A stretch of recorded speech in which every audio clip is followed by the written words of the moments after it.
കുഞ്ഞേമോ എവിടെ ആരാ നജസാക്കണതടാ? ആരാ ഈ നജസാക്കണത്? ഈ നായിനെ കൊണ്ട് ആരാ നജസാക്കണത്? ആന്ന് നോക്കാം, അന്ന് കേട്ടോ, അതൊന്ന് കേട്ട് നോക്കാം നമുക്ക്. സുഹൃത്തുക്കളെ, നമുക്കൊന്ന് കേട്ട് നോക്കാം. കുഞ്ഞേമതിപ്പേ പലയിടത്തും കഴുകാൻ നടക്കുന്നുണ്ട്, വൃത്തിയാക്കാൻ നടക്കുന്നുണ്ട്, പലരെയും പമ്പൈസ് ഉരി കൊണ്ട് നടക്കുന്നുണ്ട്. അപ്പോൾ ഇവിടെ കുഞ്ഞേമ ഇപ്പോൾ പലയിടത്തും കഴുകി വൃത്തിയാക്കാൻ നടന്ന് നോക്കുമ്പോൾ ഇവിടെ ഓൻ്റെ വലിയ ഷെയ്ഖ്, ഓൻ്റെ കാട്ടുകള്ളുണ്ടല്ലോ, ഓൻ്റെ കാട്ടുകള്ളം തന്നെ ചോദിച്ചാണ് ഈ നായി ഏതാണ്, അതേതാണെന്ന് ഇപ്പം നമുക്കറിയില്ല. ഏതായാലും കാട്ടുകള്ളം ചോദിക്കണമുണ്ട് കുഞ്ഞാമീൻ്റെ അതുകൊണ്ട് കേട്ട് നോക്കാം. ഇങ്ങനെ നമുക്ക് ഓരോ സ്ഥലത്തും നടന്ന് പരിപാടി വെക്കേണ്ട സാഹചര്യം എന്തുകൊണ്ടുണ്ടായത്? ഈ നായി ഏതാ? ഇവരിതിങ്ങനെ എല്ലായിടത്തും വന്ന് നജസാക്കി പോവാ. ഈ നായി ഏതാ? ഇവർക്ക് സുഖാണല്ലോ നജസാക്കി പോവാന്.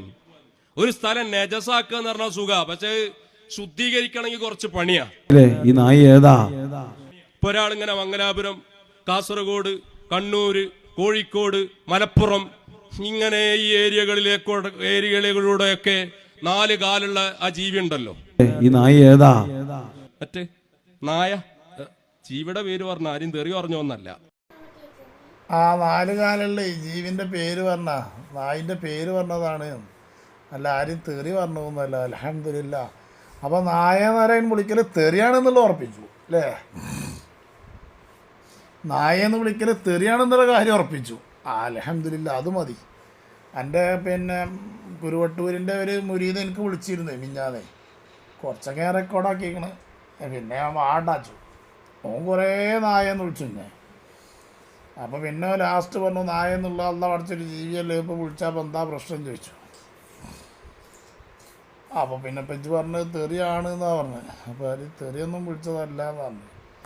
2 കൗലിലാണ് ഇപ്പോൾ നിങ്ങളുള്ളത്. നായ എങ്ങനെ പോവാ? ഈ നായി ഏതാ? അങ്ങനെ കാലുവന്തിച്ച് ഓട്ടോറിക്ഷ നന്നാക്കാൻ നിർത്തിയ മാതിരി, എന്നിട്ട് അങ്ങനെ സ്പ്രേ ചെയ്യാൻ തുടങ്ങി. ഈ നായി ഏതാ? കുഞ്ഞാമ എൻ്റെ ഷേഖ് ചോദിക്കാടാ, ഈ നായി ഏതാണ്?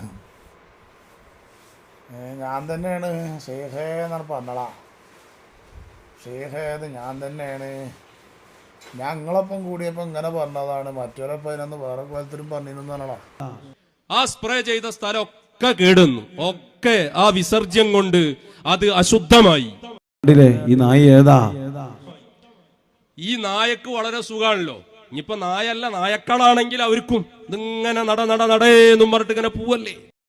ഈ നായി ഏതാ? അപ്പൊ കണ്ടില്ല നിങ്ങൾ, നായ്ക്കൾ എന്ന് പറഞ്ഞാണ്ട് പറഞ്ഞില്ലാണ്. നായ്ക്കളാണെങ്കിലും ആ പോക്ക് ഓൻ ആരെ ഈ പറയണത്? ഇവൻ ആരെ ഈ പറയണ? ഈ കുഞ്ഞേമ പിടിച്ച ഈ നജസ് പിടിച്ച സാധനം, ഈ മെൻസസിലുണ്ടായ ഈ കുഞ്ഞേമ, ഒന്നിരിക്കൽ വെയിലിയാടി ഉണ്ടായ ഈ കുഞ്ഞേമ, ഒന്നിരിക്കലും ഓനെ വെയിലിയാടി ഉണ്ടാക്കണം, അതല്ലെങ്കിൽ മെൻസസിലുണ്ടാവണം. ഈ 2 രൂപത്തിൽ ഒന്നിലല്ലാതെ ഈ കുഞ്ഞേമ ഉണ്ടായിട്ടില്ല. പിന്നെ ഓനെ പെറ്റ സമയം നോക്കുകയാണ്, ഏതോ ഗ്രഹണം പിടിച്ച നേരത്തുമാണ് പെറ്റിക്കണത്. ഏതോ ഉണ്ടായിക്കണത് ഒന്നിരിക്കലും അവൻ്റെ അമ്മക്ക് മെൻസസ് ആയിരുന്നു, അതല്ലെങ്കിൽ വെയിലിയാടിയാണ്. പിന്നെ പ്രസവിച്ചതാണ് ഒന്നിരിക്കലും സൂര്യഗ്രഹണം അല്ലെങ്കിൽ ചന്ദ്രഗ്രഹണം. ഈ 2 സമയത്താണ് ഭൂമിക്ക് വന്നിട്ടുള്ളത്. അതാണിപ്പോൾ മനസ്സിലായത്, ഇവൻ്റെ ഈ സംസാരത്തിൽ മനസ്സിലാകുന്നത്. കാരണം എന്താ ഇവനീ പറയണത്? ഇവന് വല്ലതും തിരിയുന്നുണ്ടോ ഇവനീ പറയുന്നത്? നായ്ക്കൾ, നായി, ഇതൊക്കെ ആരെ പറയണത്? ആരെ ഇജ്ജ് പറയണടാ കുഞ്ഞാമേ? ആരെ ഇജ്ജ് പറയണത്? ഇജ്ജ് പറയും, അപ്പോഴേ എൻ്റെ ഈ മെൻസസിലുണ്ടായതെന്ന് ജനങ്ങൾക്ക് ബോധ്യപ്പെടുള്ളൂ. തന്ത പലതുമാണെന്നുള്ളത് ഒന്ന് ബോധ്യപ്പെട്ട ജനങ്ങൾ. ഇജ്ജ് പലരോടും ചോദിച്ചില്ലല്ലോ. അതിപ്പോ അവിടുന്ന് തന്നെ എല്ലാം ഒന്നായിക്കൊള്ളുന്നില്ല. അവരെ സന്തത സഹചാരികളായ ആ ആളുകളുണ്ടാവും ഓരോ ഭാഗത്ത്. ഈ നായി ഏതാ? അവരിതിങ്ങനെ തൂറ്റിച്ചു പോവാ. ഇനിയിപ്പോ ശുദ്ധീകരിക്കാൻ വേണ്ടി നമ്മളൊരുങ്ങിയാലോ, ഞമ്മക്കിതിങ്ങനെ ശുദ്ധീകരിക്കാൻ ഇത്ര എളുപ്പമുണ്ടാവില്ല. നമ്മളെന്ത് ചെയ്യണം? 7 ബക്കറ്റ് വെള്ളം, അതില് മണ്ണ് കലക്കിയ വെള്ളം, ഇതൊക്കെ ആയിട്ട് നമ്മളിങ്ങനെ നടന്നിട്ട് ശുദ്ധിയാക്കണം. ഈ നായി ഏതാ?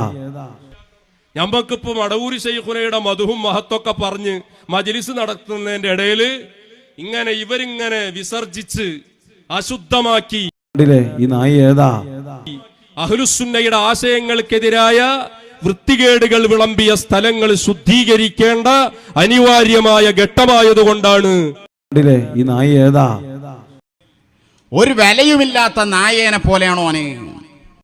ആ ശേഖല്ലേ, നമ്മളെ ഉരുവട്ടൂരല്ലേ, ഒരു വിലയില്ലാത്ത നായിനെ പോലെയാണ്. അത് ശരി തന്നെയാണ്, തർക്കമൊന്നുമില്ല. ഒരു 10,000 വട്ടം നായെന്ന് വിളിച്ചിരിക്കണ അയാൾ.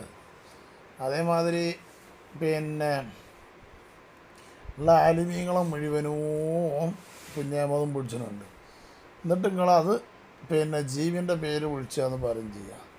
ഇവൻ്റെ ആൾക്കാർ എനിക്ക് വിളിച്ച് കണ്ട് ഇന്നെ ഭീഷണിപ്പെടുത്തിയിരുന്നേ, ന്യൂസിൻ്റെ ആളുകൾ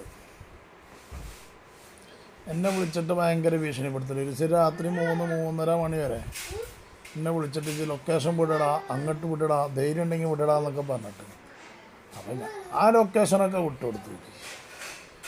നമുക്ക് എന്താ വെച്ചിട്ട് വാടാന്നും പറഞ്ഞു. 3-4 ആളുണ്ടേനു ഒരു വാട്, ഞാൻ ഇന്നോടത്തുണ്ടെന്നാണ് വന്നോളി, അപ്പോൾ നമുക്ക് ഇവിടെ ഉണ്ടല്ലോ എന്നും പറഞ്ഞു. വന്നില്ല.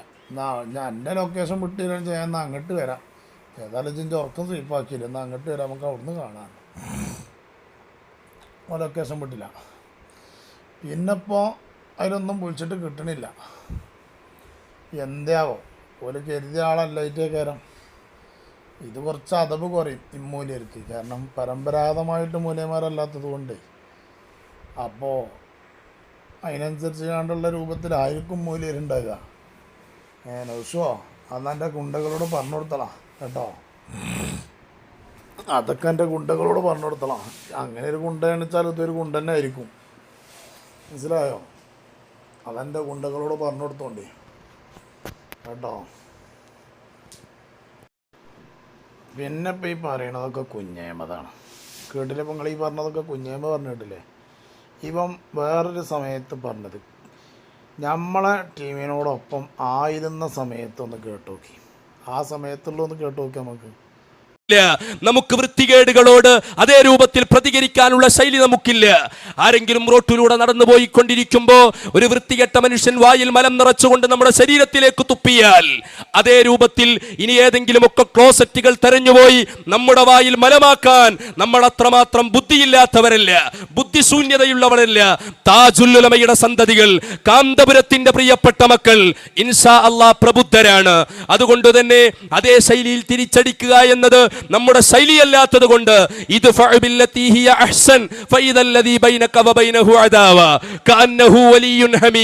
ശക്തനായ ശത്രു ഉറ്റമിത്രമായി മാറാനുള്ള അവസരം പരിശുദ്ധ ഖുർആൻ നമ്മളെ പഠിപ്പിച്ചു തരുന്നു. തിന്മ കൊണ്ട് ഇങ്ങോട്ട് നേരിട്ടാൽ നന്മ കൊണ്ട് തിരിച്ചങ്ങോട്ട് പ്രതികരിക്കുക എന്ന മഹത്തായ ശൈലിയാണ്. ആ ശൈലി സ്വീകരിച്ചുകൊണ്ട് ഇൻഷാ അല്ലാഹ് കേരളത്തിൽ ഈ കഴിഞ്ഞ കാലങ്ങളിൽ സന്തോഷകരമായ ധാർമ്മിക മുന്നേറ്റം നടത്തിയ ഈ മഹത്തായ പ്രാസ്ഥാനിക കുടുംബം കണ്ടില്ല നിങ്ങൾ? താജുല്ലുലമൻ്റെ മക്കളും കാന്തപുരത്തിൻ്റെ മക്കളും ഈ പ്രാസ്ഥാനിക കുടുംബങ്ങൾ എന്നൊക്കെ പറഞ്ഞിട്ട് പ്രസംഗിക്കുന്നത് കേട്ടില്ലേ? അന്ന് AP ഉസ്താദിനെയും താജുല്ലുലമനെയും ടീമിനെയും വലിയ സംഭവമാക്കി. മാത്രമല്ല അവിടെ അവനൊരു പ്രസംഗത്തിൽ അവൻ്റെ ഉപയോഗം കേട്ടില്ല നിങ്ങൾ? ഒരാളുടെ വായിൽ മലമാക്കിക്കൊണ്ട് അതുകൊണ്ട് തുപ്പിക്കഴിഞ്ഞാൽ ഇനി വല്ല ബാത്റൂമും തിരഞ്ഞു നടന്നുകൊണ്ട് മലമാക്കിക്കൊണ്ട് തുപ്പാൻ നമ്മൾ അന്നേ ഓൻ വൃത്തികെട്ട വാക്കുകളെ സംസാരിക്കുള്ളൂ, ചീഞ്ഞ സംസാരം. അന്ന് ഏപ്പിക്കാരനായ സമയത്ത് പ്രസംഗിച്ച പ്രസംഗമാണിത്. അന്ന് ഈ പ്രസംഗത്തിൽ ഓന കോളേജിൻ്റെ പ്രിൻസിപ്പാളായ സമയത്ത് എതിർത്ത മൂല്യന്മാരുണ്ട്. ഈ പ്രസംഗത്തിന് എതിർത്ത മൂല്യന്മാരുണ്ടെന്ന്. കാരണം എന്താണെന്ന് വെച്ചാൽ അന്ന് ഈ പ്രസംഗിച്ച പ്രസംഗം കേട്ടില്ല നിങ്ങൾ?